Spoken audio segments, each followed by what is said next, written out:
आता इथे बघा ही कोथिंबीर घेतलेली आहे, ही बारीक चिरून घेतली मी आणि स्वच्छ धुवून घेतलेली आहे बघा। त्यानंतर इथे आपण हे लाल मिरची, लसूण, जिऱ्याचं जे वाटण केलेलं होतं ते टाकूया। हा थोडासा हिंग आहे, हा हिंग टाकूया।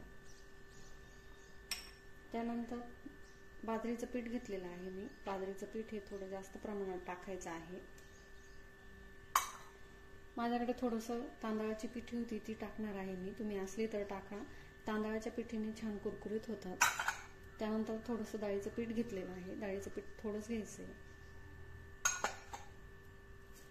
इथे थोडंसं गव्हाचं पीठ घेतलेलं आहे मी आणि चवीनुसार मीठ टाकूया।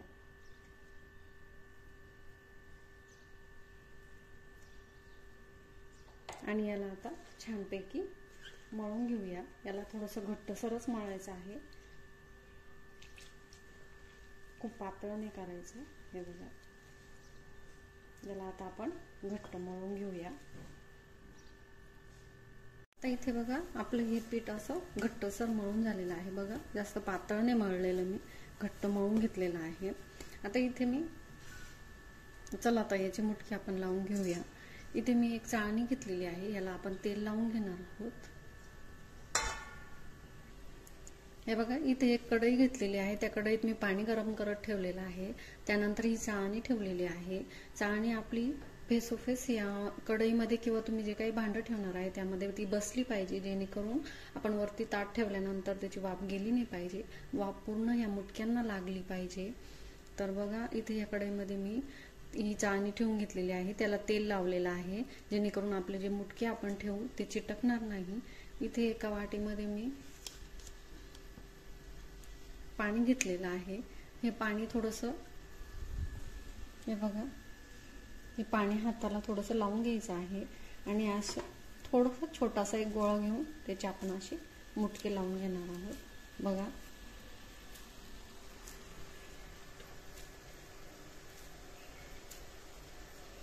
आता यामध्ये आपण एक एक करून हे ठेवून घेऊया। थोडंसं पाणी लावायचं म्हणजे जेणेकरून त्या हाताला आपल्या चिटकणार नाही। आता हे आपण सगळे एक एक करून यामध्ये लावून घेऊया। आता बघा हे सगळे मुटके मी अशा पद्धतीने लावून घेतलेले आहे, यावर थोडीशी तेलाची धार सोडायची आहे, जेणेकरून आपले मुटके हे एकमेकांना चिटकणार नाही। आणि आता याला 20 ते 25 मिनिटाकरता वाफवून घेऊया। बघा तुम्ही किती छान दिसत आहे, सुटसुटीत ठेवलेले आहे मी। आता हे मुटके आपण झाकण ठेवून वाफवून घेणार आहोत। हे बघा आपले मुटके वाफवून तयार झालेले आहे, बघा तुम्ही किती छान दिसत आहे। आता याला थंड होऊन देऊ आणि मग कापू आपण। हे बघा अगदी सुटसुटीत झालेले आहे, कुठेही हे चिटकलेले नाहीये।